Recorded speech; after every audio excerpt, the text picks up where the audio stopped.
तो एक तरफ अहिंसा के सबसे बड़े पुजारी राष्ट्रपिता महात्मा गांधी की पुण्यतिथि पर देश उनको नमन कर रहा है, तो दूसरी तरफ राजधानी दिल्ली को हिंसा की आग में जलाने की कोशिश की गई। पांच के प्रहार में दोस्तों किसानों को भड़काकर और दंगाइयों को उकसाकर दिल्ली को हिंसा की आग में झोंकने वाले इन्हीं जवानों का परिवार यह पूछ रहा है कि एक दर्द को मांग रहा अपने एक दर्द का हिसाब। दंगाइयों के दर्द पर मरहम लगाने के लिए दिन रात दौड़ने वाले और उपद्रवियों के आंसू पोंछने वाले आज सिर्फ अपनी सियासत देख रहे हैं। ऐसे मौका परस्त नेताओं पर आज करेंगे हम पांच का प्रहार। जो खास मेहमान हमारे साथ जुड़े हुए हैं उनका तारुफ कराते हैं। हमारे साथ मीनाक्षी कुमारी हैं, आप पत्नी हैं एसएचओ नरेला अविनाश कुमार की। रोहित चहल हमारे साथ जुड़े हुए हैं। हमारे साथ वेद भूषण हैं, पूर्व एसीपी हैं दिल्ली से। प्रीति पांडे हमारे साथ जुड़ चुके हैं, सामाजिक कार्यकर्ता हैं। दीपक झा हमारे साथ हैं। रवि श्रीवास्तव हमारे साथ हैं। राहुल लाल हमारे साथ जुड़ चुके हैं और विजय कौशिक राजनीतिक विश्लेषक हमारे साथ हैं। सबसे पहले मैं जानना चाहूंगा रोहित चहल आपसे कि जो नेता, जो लोग, जो पॉलिटिकल पार्टीज के लोग ऐसे किसान, कथित किसान नेताओं के आंसू पर विलाप करते हैं, उन्हें कुछ हो तो उनके मानवाधिकारों की बात करते हैं, वो तमाम लोग इन जवानों का बहते हुए खून को देखकर खामोश क्यों हैं? इनके परिवारों के आंसू देखकर खामोश क्यों हैं? बिल्कुल सही कहा आपने और मैं धन्यवाद करना चाहूँगा रिपब्लिक भारत का कि रिपब्लिक भारत का एकमात्र चैनल है जिसने जो हमारे जवान हैं, जो पुलिस के फोर्सेस हैं, जो संयम का परिचय दिया, जिन्होंने उनके लिए आवाज़ उठाई। क्योंकि अभी तक, क्योंकि इनका तो कोई ह्यूमन राइट देखता ही नहीं। जहाँ हमारे सेना के जवानों का किसी को ह्यूमन राइट दिखता है, ना पुलिस के जवानों का ह्यूमन राइट दिखता है। और सबसे महत्वपूर्ण बात क्या है कि माननीय गृह मंत्री जी अमित शाह जी तो उनसे मिलने गए, उनका दर्द बांटने गए, लेकिन कोई भी नेता, जो आज बड़े बड़े नेता जो बड़ी बातें करते हैं, जय जवान और जय किसान, आज वो किसान जो कथाकथित जो किसान बने बैठे हैं, उनके पास वोट बैंक के लिए तो जा रहे हैं, वो भी किसान नहीं है, असली किसानों का नाम बदनाम कर रहे हैं। लेकिन महत्वपूर्ण बात है, जवानों की कोई बात नहीं कर रहा।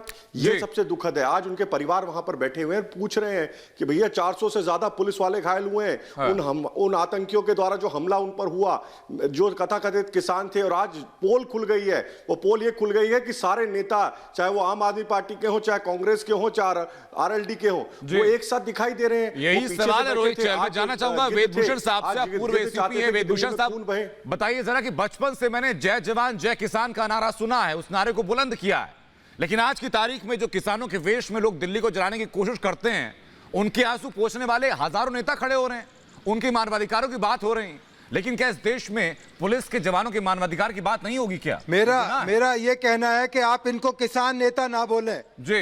ये किसान है ही नहीं, ये गद्दार है, ट्रेटर है, क्रिमिनल है। ये ऐसे लोगों का एक समूह है जो इस देश को रेंसक करना चाहता है, स्थिर करना चाहता है और कायरतापूर्ण कार्य है। दिल्ली पुलिस कभी कमजोर नहीं थी, ये प्रोफेशनल फोर्स है। दिल्ली पुलिस ने इनको जो मंजूरी दी 37 शर्तों के साथ, ये कमजोर लोगों ने उसको अवहेलना की, विश्वासघात किया है दिल्ली पुलिस के साथ और इसका जवाब जरूर देगी दिल्ली पुलिस। इंतजार कीजिए। अब वो घड़ियाली आंसू बहा रहे हैं, कभी बोल रहे हैं कि लेकिन वेदभूषण साहब, सवाल सिर्फ राजनेताओं का इसलिए नहीं है, सवाल सिर्फ इन्हीं लोगों का नहीं है, सवाल ये भी है कि जब पुलिस के जवानों पर हमला किया जाता है वेदभूषण साहब, उनको तलवार से काटने की कोशिश की जाती है, तो आम आदमी पार्टी के नेता बयान देते हैं कि इन प्रदर्शनकारियों ने, इन दंगाइयों ने आत्मरक्षा में तलवार चलाई। शर्म आनी चाहिए। तलवार गुरु गोविंद सिंह ने इसलिए नहीं दी थी कि आप लॉ अबाइडिंग सिटीजन्स, पुलिस या वर्दी के ऊपर उठाएंगे। ये हिंदुओं की रक्षा के लिए तलवार दी गई थी और आतताइयों के लिए, क्रिमिनल्स के खिलाफ जो देश की संप्रभुता को खतरा पैदा कर सकते हैं, उनके लिए तलवार दी गई थी।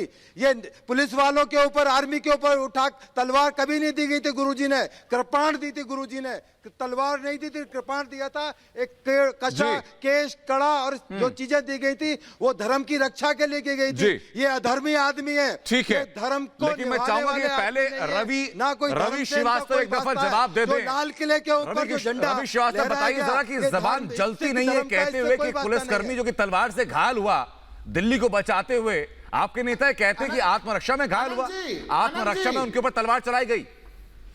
आनंद जी, खाली एक चीज मैं कह रहा हूं, पुलिस के ऊपर जो हमले हुए हैं, ये एक बिल्कुल जघन्य चीज है और वो कोई किसान नहीं था। लेकिन इस कारण से ये कौन थे सर सारे वो? के सारे नहीं रवि श्रीवास्तव कोई किसान नहीं था, कह के पल्ला झाड़ने की कोशिश नहीं है सर। पिछले 62 दिन से जब वो बॉर्डर पर थे तो वो तमाम लोग आपकी नजर में किसान थे। गृह मंत्रालय की रणनीति दोषी है इसके लिए। भूषण जी, लोगों ने लाल किले के हमारे प्राचीन गृह मंत्रालय की तैयारियां दोषी है। आप सुन लीजिए वेद भूषण जी, उस दिन क्या हुआ जब 24-25 जनवरी के रात में वहां पे 2 धड़े ऐसे थे, पन्नू जी का ग्रुप था, दूसरे ग्रुप ऐसे थे जो ग्रुप पहले से आक्रामकता दिखा रहे थे। क्या चाहते थे सुन लीजिए नहीं भूषण जी, राहुल लाल ये एस्केप रूट नहीं हो सकता, ये एस्केप रूट नहीं हो सकता। जिस तरह बचने की कोशिश आप कर रहे हैं एस्केप रूट नहीं हो सकता सर, कोई इजाजत नहीं देगा इस बात की। मैं लौट रहा हूँ, एक काम करते हैं राहुल लाल आप चाहे जो दलील दीजिए, मैं ठीक उस परिवार से बात करता हूं, अभी उन महिला से बात करता हूं जिनके पति इसमें घायल हुए हैं। हमारे साथ मीनाक्षी कुमारी जी हैं, पत्नी हैं एसएचओ नरेला विनय कुमार की। मीनाक्षी जी, सबसे पहले मैं ये जानना चाहूंगा आपसे कि उस परिवार के जहन पर उस वक्त क्या बीतती है, आपके दिमाग में क्या रहता है जब पता लगता है कि बाहर दिल्ली जल रही है और आपके अपने बाहर खड़े हुए हैं अपनी जान की बाजें लगाकर दिल्ली को बचाने के लिए? सर उस समय तो हमें ऐसा आंखों के सामने अंधेरा छा गया। मैं तो घर पे भी नहीं थी, छोटे बड़े बेटे को लेकर के मैं यूनिवर्सिटी गई हुई थी, उसका कुछ काम था। मतलब हमें तो ये समझ में नहीं आया कि हम अपने घर को देखते हुए अपने हस्बैंड को ये टाइम डेडिकेट करते हैं कंट्री के लिए कि चलो अच्छा से ये बाहर ड्यूटी दे सकें बखूबी, और इसके बदले में ये किसान का जो लेवल लगाए हुए वो उग्रवाद के समर्थक है। ये हो ही नहीं सकता। और इतना करने के बाद ये पुलिस वाले के ऊपर में इस तरीके से बेरहमी से वार कैसे कर सकते हैं?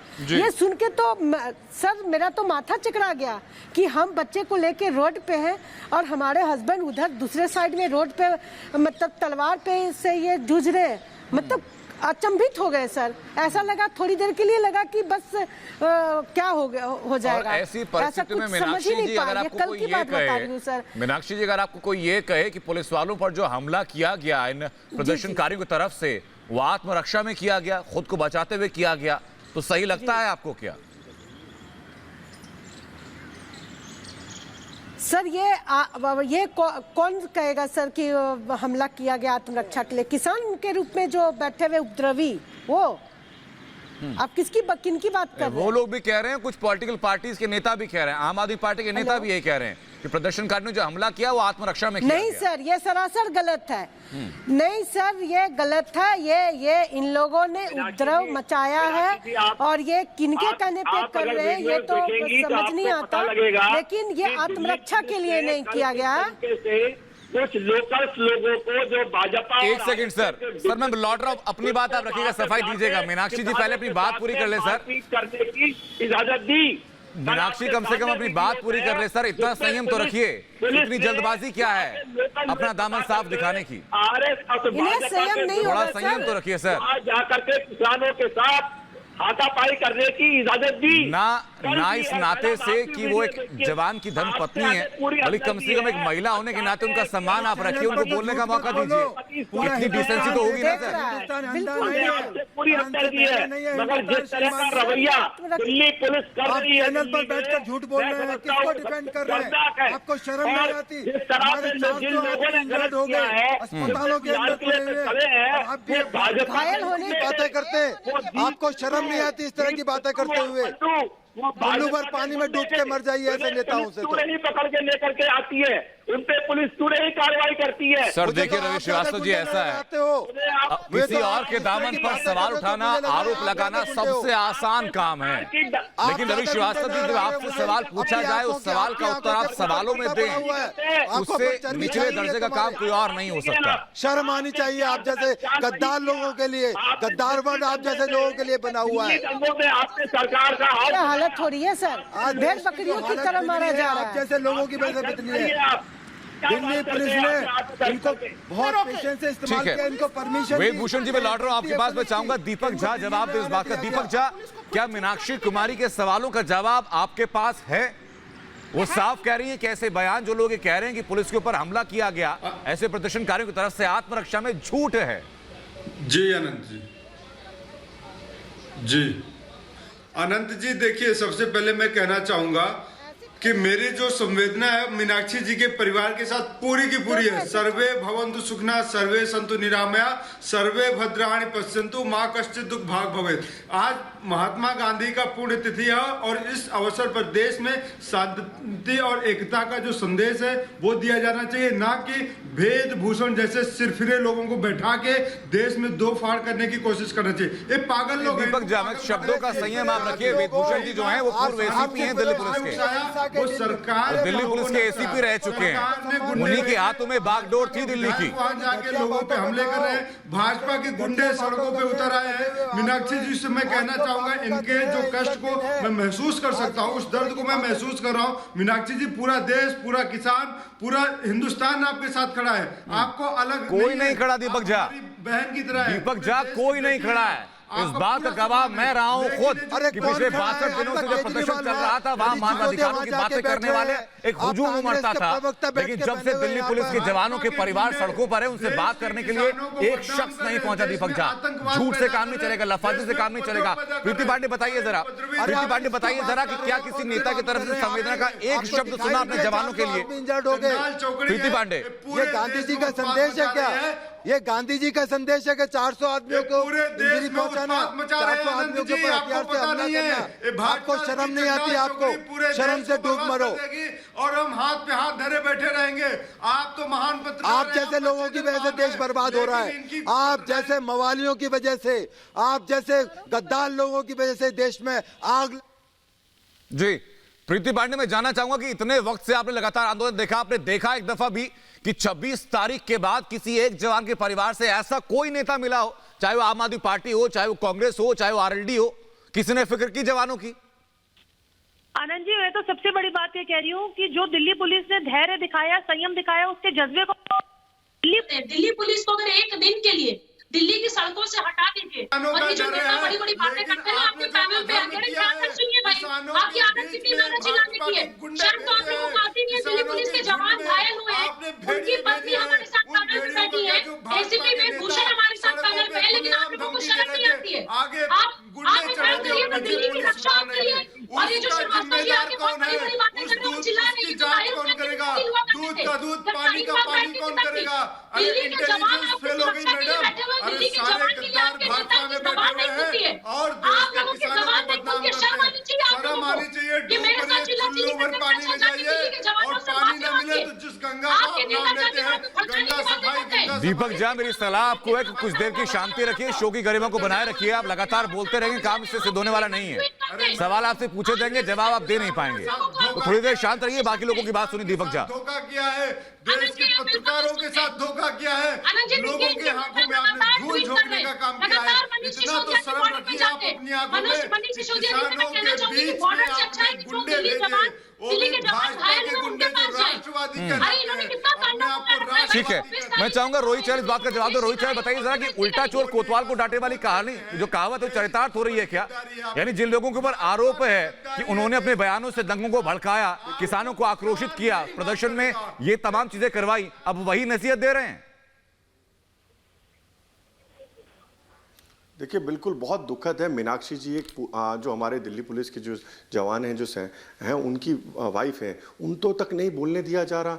जिस तरीके से ये चाहे दीपक झा और रवि श्रीवास्तव हो, किस तरीके की बातें कर रहे हैं, किस तरीके की भाषा का प्रयोग एक पूर्व एसीपी हैं वो बैठे हैं उनके बारे में कर रहे हैं, जिस तरीके से यहाँ दंगा फैलाया, शर्म आनी चाहिए।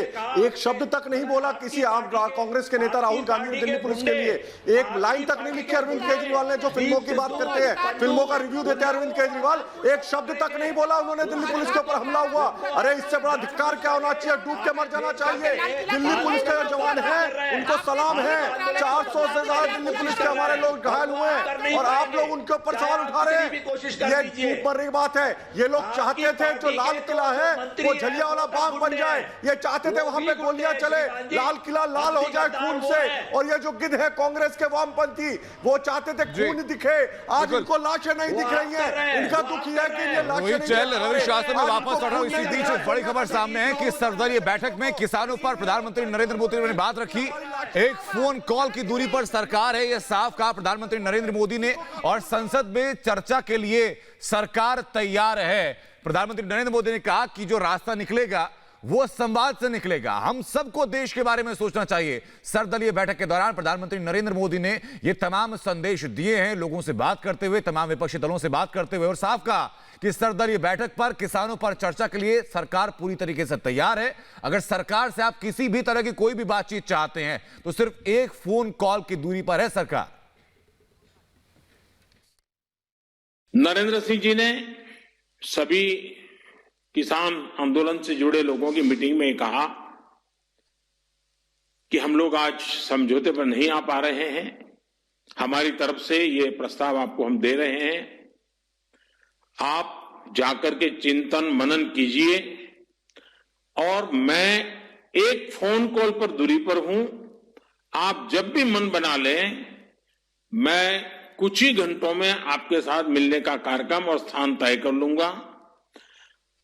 भारत सरकार का वो प्रस्ताव आज भी वैसे का वैसा खड़ा है। तो एक तरफ प्रधानमंत्री की तरफ से साफ संदेश ये है कि भारत सरकार की तरफ से किसानों को जो प्रस्ताव दिया गया था वो प्रस्ताव आज भी है। अगर आप चर्चा करना चाहते हैं तो एक फोन कॉल कीजिए, प्रधानमंत्री अपना शेड्यूल उस मुताबिक तय कर लेंगे। तो एक तरफ विजय कौशिक, प्रधानमंत्री नरेंद्र मोदी का साफ संदेश है। इससे पहले सरकार की तरफ से संदेश दिया गया था, इससे पहले किसानों की शर्तों पर, उनके आश्वासन पर दिल्ली में ट्रैक्टर रैली की इजाजत दी गई थी, लेकिन हर दफा वादा खिलाफी क्यों? मैं आपको बड़े सीधे शब्दों में एक बात बताना चाहता हूं जी कि लाल बहादुर शास्त्री जी ने एक नारा दिया था, जय जवान जय किसान का। बिल्कुल। लेकिन देश में पहली बार एक ऐसी सरकार आई है जो जवान और किसान के बीच में खाई पैदा करना चाहती है। अभी मेरी बहन कह रही थी, जो एसएचओ साहब की पत्नी है, आप लोग हैं एक मिनट सुनिए ना, चाहते हैं देश को। अरे चहल जी, मोदी जी तो सुनिए, जवानों को सम्मान दे रहे हैं। एक दिन राहुल गांधी ने त्योहार बीच में बोलने की जरूरत नहीं है। विजय कौशिक चैलेंज है मेरा। अरे मेरी बात सुनो, कौन सा आप जैसे भाजपा के एजेंट के साथ बनाओ, किसान हर साल हर त्योहार दिवाली जाकर सैनिक सेना के साथ सरहद पे मनाते हैं। चुल्लू भर पानी में डूब मरना चाहिए। किसानों की आय दुगनी करने में मोदी जी लगे हुए हैं और आप लोग लगातार किसानों को अपमानित करने का काम कर रहे हैं। किसान सम्मान निधि देकर मोदी जी ने किसानों को सम्मान दिया है और आप जैसे लोग क्या जाने सेना का सम्मान, जो सेना से सर्जिकल स्ट्राइक नहीं बोला, शांति से सुनिए। नेता इससे ज्यादा धिक्कार क्या होगा? भाजपा जवान और किसान को लड़वाना चाहती है आप लोग देश के लिए, इससे शर्मनाक कुछ नहीं। विजय कौशिक जी, मेरा कहना यह साफ है कि अगर किसानों की दर्द की दिक्कत आपको है, जो कथित किसान थे जो 26 जनवरी को दिल्ली को जलाने की कोशिश कर रहे थे, अगर उनकी फिक्र आपको है तो आपको आम लोगों की फिक्र भी होनी चाहिए। आपको फिक्र होनी चाहिए और जवानों की भी जो घायल हुए हैं और आम लोगों की भी जो परेशानी झेल रहे पिछले 2 महीनों से। आम लोगों की परेशानी क्या है सीधा दिखाते हैं आपको। टिकरी बॉर्डर का रुख करेंगे जहां मेरी सहयोगी शाजिया इस वक्त मौजूद है। शाजिया, बताइए जरा लोगों को, देश के सामने लाइए वो तस्वीर कि वहां के लोगों की परेशानी क्या है पिछले 2 महीनों से।